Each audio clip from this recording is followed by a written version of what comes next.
adalah siap mendengar. Amin. Baik, firman Tuhan yang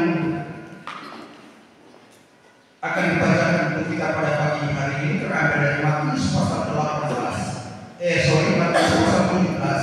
ayat 24 hingga ayatnya yang ke-27. Saya ulangi sekali lagi, Matius pasal 17 ayat 24 hingga ayatnya yang ke-27 dengan tema pembacaan Yesus membayar bea untuk bait Allah. Ketika Yesus dan murid-muridnya tiba di Kapernaum, datanglah pemungut bea bait Allah kepada Petrus dan berkata, "Apakah gurumu tidak membayar bea 2 dirham itu?" Jawabnya, "Memang membayar." Dan ketika Petrus masuk rumah, Yesus mendahulunya dengan pertanyaan, "Apakah pendapatmu, Simon? Dari siapakah raja-raja dunia ini memungut bea dan pajak? Dari rakyatnya atau dari orang asing?" Jawab Petrus, "Dari orang asing."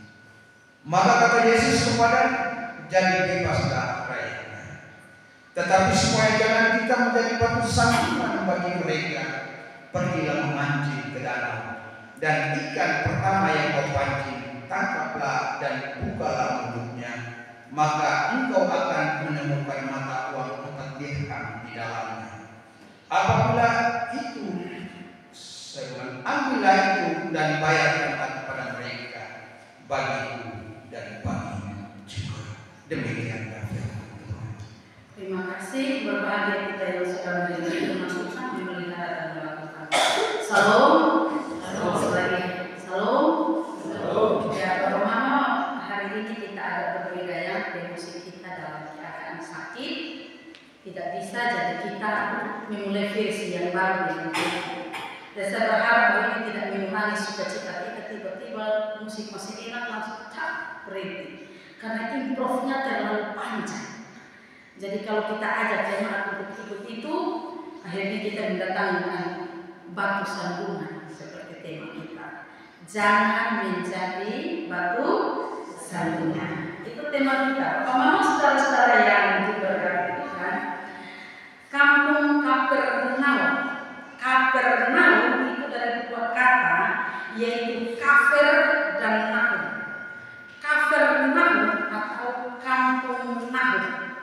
Jadi Kapernaum itu artinya kampungnya Nahum. Ya. Nah, Bapak Ibu semua, ternyata Simon Petrus juga itu berasal dari Kapernaum. Jadi tempat tinggal Simon Petrus itu ada di Kapernaum.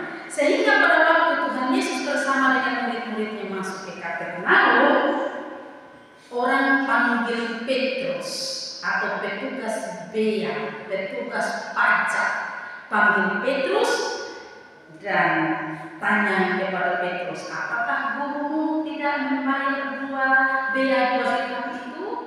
Jadi, Bapak Mama, di sini kita akan belajar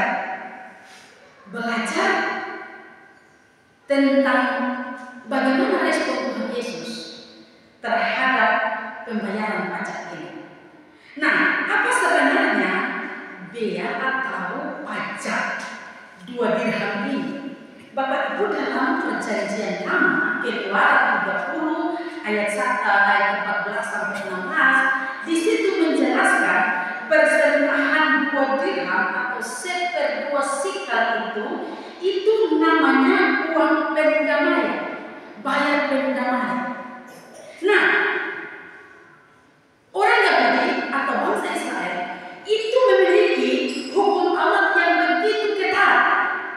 Ya, jadi aktivitas di dalam bait Allah itu bukan hanya 1 minggu 1 kali, tapi setiap hari ada aktivitas di dalam bait Allah. Jadi bukan sama seperti kita sekarang ini, hari Minggu lonceng bunyi baru kita datang di gereja. 1 minggu 1 kali, tidak. Bait Allah, aktivitas dalam bait Allah itu setiap hari, ya, setiap hari. Pagi hari ada korban, sore hari juga ada korban, itu namanya korban petang, ya. Dan ada lagi bahwa dengan kegiatan-kegiatan Selain itu bukan hanya mereka memperhatikan korban-korban, tapi imam-imam yang juga melaksanakan korban untuk umat. Bagian-bagian imam itu harus ditanggung. Itu sebabnya kita melihat bahwa operasional pelayanan pada waktu itu sangat membengkak. Sehingga peraturan-peraturan yang tadinya Tuhan Allah bilang begini saja, mereka mulai tambah-tambah. Ya, maka ditetapkan laki-laki yang berumur 20 tahun ke atas, tidak termasuk perempuan dan anak-anak. Ya, waktu itu perempuan dan anak-anak itu adalah kelas nomor 2 yang tidak diperhitungkan. Jadi yang umur 20 tahun ke atas itu wajib membayar. Ya, wajib membayar pendamaian nyawa. Setiap kali datang di bait suci itu wajib untuk membayarnya. Nah, itu sebabnya waktu di Kapernaum Tuhan Yesus berada di bait Allah, mereka bertanya, apakah guru tidak membayar dia 2 dirham itu? Nah, pelajaran pertama yang kita harus belajar bersama ini di sini adalah, haruskah Tuhan Yesus membayar pajak? Itu pertanyaannya. Haruskah Tuhan Yesus membayar pajak? Coba kita perhatikan ayatnya. Ayat 25 pembacaan kita. Memang membayar, itu kata Petrus. Jawabnya memang membayar. Dan ketika Petrus masuk ke rumah, Yesus mendahulunya dengan pertanyaan, apakah pendapatmu Simon? Dari siapakah raja dunia ini memungut bea dan pajak? Dari rakyatnya atau dari orang asing? Nah, coba perhatikan dari kata yang saya garis bawahi, dari rakyatnya atau dari orang asing. Kata rakyat di situ, terjemahan bahasa Indonesia, terjemahan kita, terjemahan baru ini, itu menerjemahkan itu kurang tepat. Kalau terjemahan Alkitab yang terbuka, itu menerjemahkan kata rakyat itu dengan kata anak. Jadi Tuhan Yesus bertanya kepada Simon, melalui ini, siapakah pendapatmu Simon? Dari siapakah raja dunia ini memungut bea dan pajak? Dari anaknya atau dari orang asing? Itu kira-kira pertanyaan kita. Nah, Bapak Ibu semua, ingat ya bahwa pajak di sini itu diperuntukkan untuk bait Allah. Bait artinya rumah. Bait Allah berarti rumah Allah. Kalau bait Allah adalah rumah Allah, pertanyaannya, Yesus itu siapa? Ya kan? Yesus itu siapa? Orang asing atau anak? Kalau kita membandingkan dengan cerita pada Lukas pasal 2 ayat 49, ketika Yesus berumur 12 tahun dengan papa mamanya datang mempersembahkan ada perayaan di Yerusalem, lalu ketika mereka pulang, Yesus tinggal di bait Allah, sedang berdiskusi dengan ahli-ahli Taurat dan orang-orang Farisi di bait Allah. Orang tuanya cemas sedang mencari Yesus. Ketika mereka datang dan mendapati Yesus dalam bait Allah, nah, Yesus tegur, papa mama bilang begini, Lukas 2 ayat 49 bilang begini, mengapa kamu mencari aku? Tidakkah kamu tahu bahwa aku harus berada di dalam rumah Bapakku? Jadi Yesus menyebut bait Allah adalah rumah Bapaknya. Jadi ketika Tuhan Yesus bertanya kepada Petrus, apa pendapat Petrus? Apakah pajak itu untuk orang asing atau untuk dia punya? Jadi Petrus bilang untuk dia punya, untuk orang asing, bukan untuk anak. Jadi di sini seharusnya Yesus tidak bisa membayar pajak itu. Yesus tidak harus membayar pajak itu karena dia adalah anak dan bukan orang asing.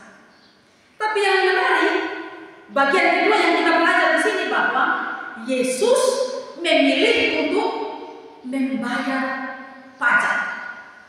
Yesus memilih untuk membayar pajak. Yang pertama, Yesus tidak, yang kita belajar bahwa Yesus itu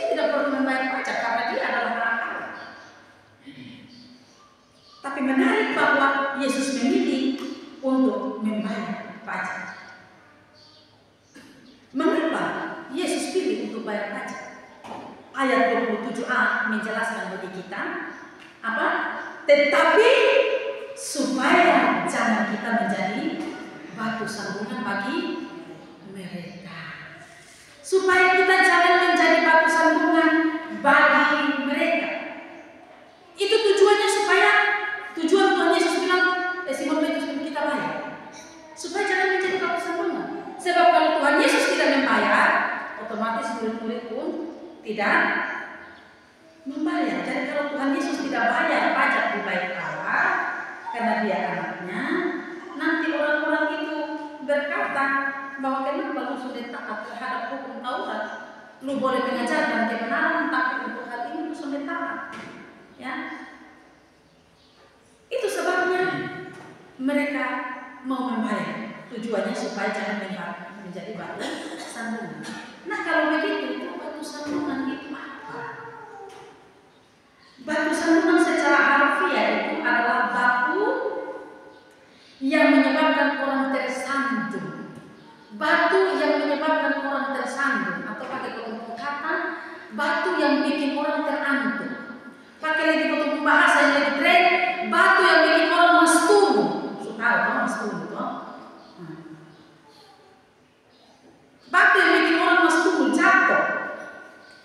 Ya. Tapi secara kiasan apa-apa, batu sandungan itu berarti sesuatu yang menjadi penghalang atau penyebab seseorang jatuh ke dalam dosa. Itu secara kiasan. Nah, karena itu kita mengambil istilah kiasan ini, maka ini berlaku atas sikap tingkah kita. Ini berlaku atas kata-kata kita terhadap orang lain yang jatuh atau terganggu secara rohani. Kita ambil contoh begini.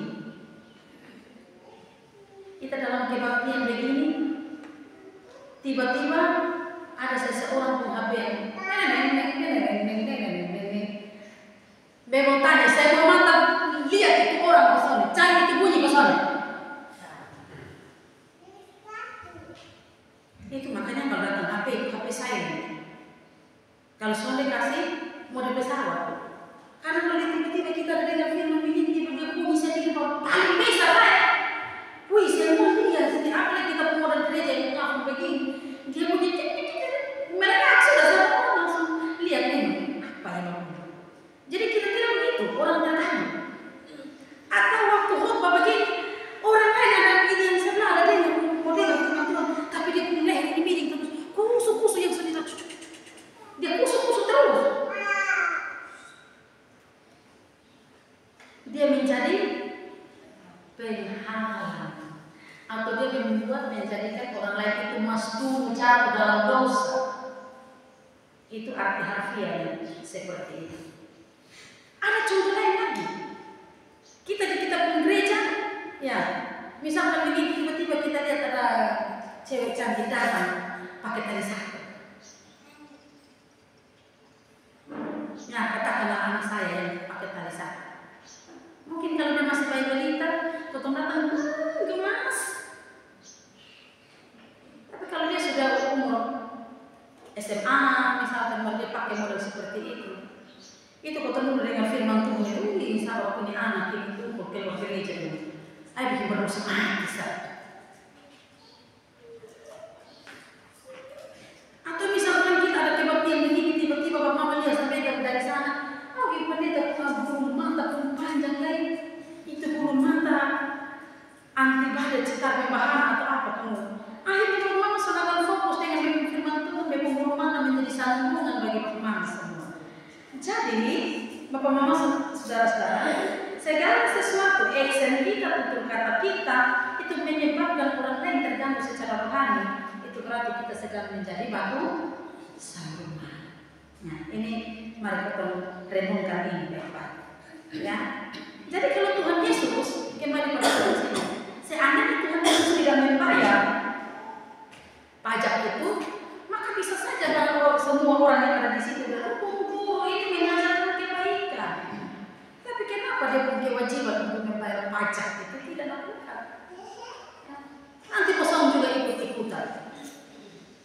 Dan karena itu Tuhan Yesus memilih supaya membayar pajak itu.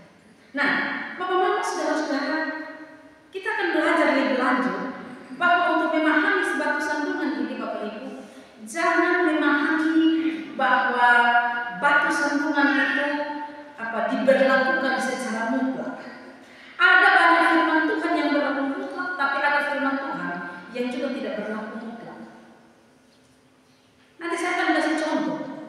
Contoh yang pertama, saya kasih dua contoh. Yang pertama tentang ngomong kosong atau berdusta. Di dalam kekristenan itu tidak ada berdusta demi kebaikan itu baik. Tapi seringkali kita lakukan itu, ya. Kita dengan embel-embel bahwa berdusta demi kebaikan itu baik. Tapi ajaran kita ada banyak ayat tidak bisa membenarkan berdusta demi kebaikan. Berdusta, jangan berdusta itu hukumnya mutlak. Itu sama dengan menghormati orang tua. Hukumnya mutlak.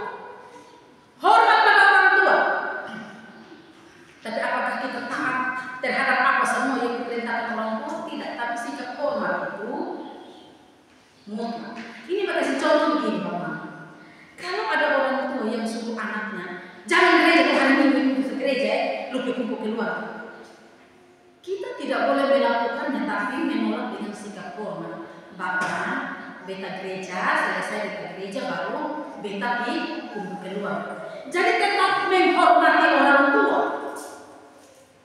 tetapi tidak taat melakukan perintahnya. Ini bisa dibenarkan, Bapak Mama, anak-anak. Jangan kita menolak dengan cara sikap kita tidak hormat. Atau misalkan orang tua sedang menasihati kita, ini memang sudah pas dengan kita. Bapak mana nih? Allah hanya ini menjaga semua orang tua jangan sekarang sikap begitu dan sebagainya.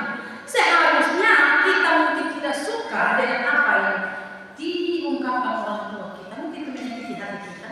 Tapi sebagai anak kita dengan sikap hormat, Bapak minta maaf. Beta seperti ini. Jadi sikap hormat itu hukumnya wajib. Nah, tapi ada hukum yang tidak bersifat mutlak. Contoh itu jangan membunuh. Bunuh babi dosa betul. Yang itu kemante-mante. Ini pemain satu ada di sini. Tentunya sudah berdosa, toh. Lalu, kalau kita melihat bahwa untuk seorang militer, ketika dia membunuh musuh, menembak musuh di medan perang, itu termasuk dosa atau tidak? Demi membela bangsa dan negara, dia harus membunuh musuhnya. Tentu itu tidak dosa. Lalu apa lagi? Membunuh dalam situasi terdesak. Kalau musuhmu, dia bunuh. Itu banyak ayat mengenalkan bahwa kalau dia membunuh demi menjaga dirinya, menyelamatkan dirinya, itu kita mengenalkan.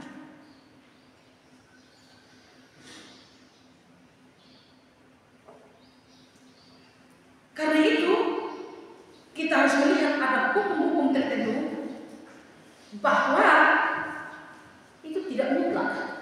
Itu sama dengan menjadi batu sandungan ini. Batu sandungan ini Bapak Ibu tidak mutlak. Mengapa? Kalau kita baca di dalam konteks yang lain, cerita yang lain Bapak Ibu, kalau kita membaca dalam cerita di Matius pasal 15 Matius 15 ayat 12 sampai 14, justru Tuhan Yesus itu menjadi sandungan. Ada satu peristiwa di mana ahli-ahli Taurat memarahi murid-murid Yesus karena mereka makan tanpa cuci tangan. Ahli-ahli Taurat marah murid-murid. Kenapa murid-murid untuk makan tanpa mencuci tangan atau tanpa membasuh tangan mereka? Ya. Ini peraturan adat istiadat turun temurun dari seorang Yesus begitu, aturannya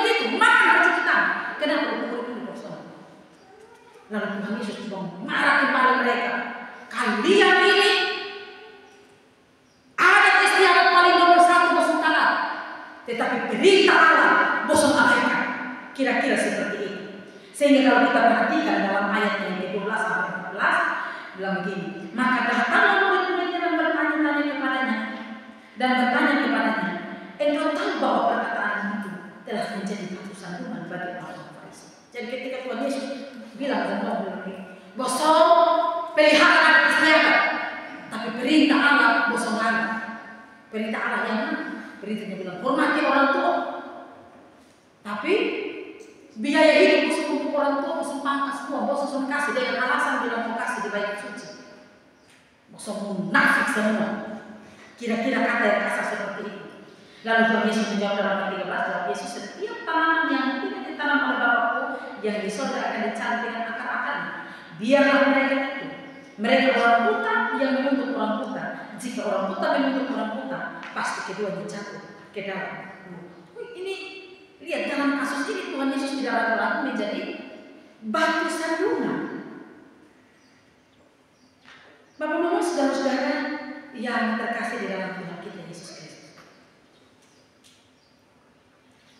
menjadi batu sandungan ini bisa salah, bisa tidak salah, tergantung situasi, tergantung konteks. Ya. Maka kalau kita membaca dalam bagian yang lain, malah Tuhan Yesus lebih keras lagi mengungkapkan kata-kata yang menurut kita itu kasar. Maka Tuhan Yesus bilang, hati-hatilah terhadap anjing-anjingnya loh. Tuhan Yesus juga pernah mengatakan orang-orang Farisi, hai kamu pemimpin munafik. Coba tiba-tiba begini sekarang, Filipus ngomong gitu sinode, bilang, kamu pemimpin munafik. Ya, ini berat. Kamu pemimpin buta. Lupung model itu sama seperti kuburan di luar mulus, di dalam tulang belulang. Apalagi dengan kata-kata yang lain, dan Tuhan Yesus tidak pernah takut mengungkapkan kata-kata yang menyakiti hati mereka. Tapi dalam hal ini, apakah Yesus menjadi sandungan bagi mereka? Mari kita melihat apa yang menjadi patokan. Yang pertama, kalau dua tindakan sama-sama tidak salah, pilih tindakan yang tidak menyandung, tidak bikin orang tersandung. Ya. Jadi harus perhatikan. Ini kita kasih contoh begini. Jadi dua tindakan sama-sama tidak salah, itu harus pilih salah satu yang tidak membuat orang tersandung. Ini mereka contoh begini. Sekarang ini musim tren cat rambut. Coba lihat Nempa ini kan rambut putih begini. Tiba-tiba satu kali Nempa datang gereja begini, dia rambut itu terputih jadi pink semua, pink begini. Kira-kira saya tanya, Nempa cat rambut itu salah atau tidak? Cat rambut itu salah atau tidak? Tidak salah cat rambut. Tapi sekarang Nenek ada di mana? Kalau Nenek cat rambut begitu dan ada di Australia, maka orang Australia, hai kamu cantik sekali, ya, wih mukanya fresh, tambah fresh dengan warna rambut seperti ini. Tapi kalau dia ada di Bengkulu sini, ketika dia datang dengan rambut pink, sumpah bukan. Apa itu? Maka kalau dua tindakan sama-sama tidak salah, pilih yang tidak membuat orang lain kesana. Ya, ya. Saya juga tidak membayangkan ya. Kalau saya yang tiap hari tiap minggu begini, saya berkhotbah, tapi tiba-tiba saya tampil dengan anting dari sini, ting ting ting ting ting turun sampai di sini, ting ting ting terus tiba-tiba hidung saya juga ditindik ada anting. Loh, hidung saya keluar sini itu ada anting. Berdosa kalau orang itu. Tapi persoalannya saya ada di mana? Kan tidak mungkin. Maka itu saya mau berbuat seperti apapun, orang tidak akan konsentrasi. Karena saya datang bawa sesuatu yang membuat orang lain tersandung. Tergantung tempat di mana kita berada. Ya. Ada pendeta gondrong, pendeta laki-laki gondrong. Wih, keren. Tapi coba dia pelayanan di kampung. Pendeta tumi-tumi. Karena orang kampung biasa menganggap bahwa orang laki-laki rambut panjang itu tumi-tuminya ada di rambut. Tapi kalau sepanjang dia pelayanan di kota, orang bilang, hai, apa keren. Jadi kita harus lihat kondisi kita ada di mana, ya. Sama kita ada di Kurus ini. Tiba-tiba kita anak asli di Kurus yang dia biasa di sini, dia pergi Jawa sana, baru 2 hari pulang kampung dia sudah tahu bahasa mereka dulu. Ini aku nggak mau, mana aku nggak mau. Masih tidur begini, mama aku kasih bangun.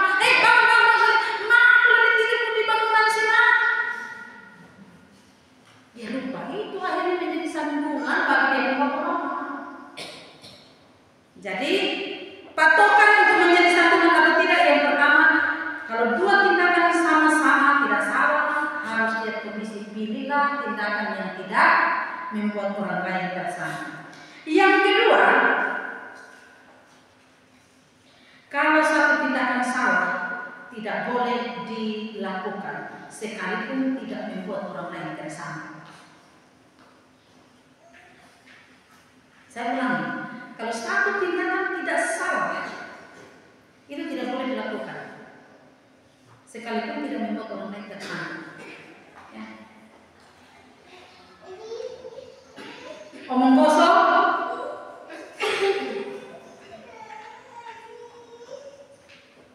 terhadap orang lain mungkin kita sudah membuat itu orang tersangka, tetapi itu dosa.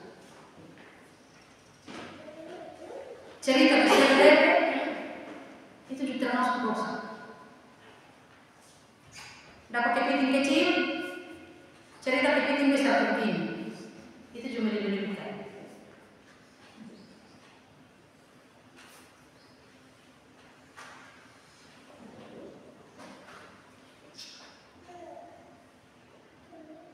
Main handphone, mungkin main game, mungkin samping kiri kanan sampai terganggu, karena mungkin kamu pakai layar yang hanya khusus untuk kamu.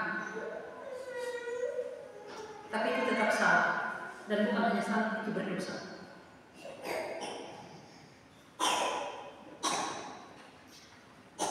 Itu patokan kedua.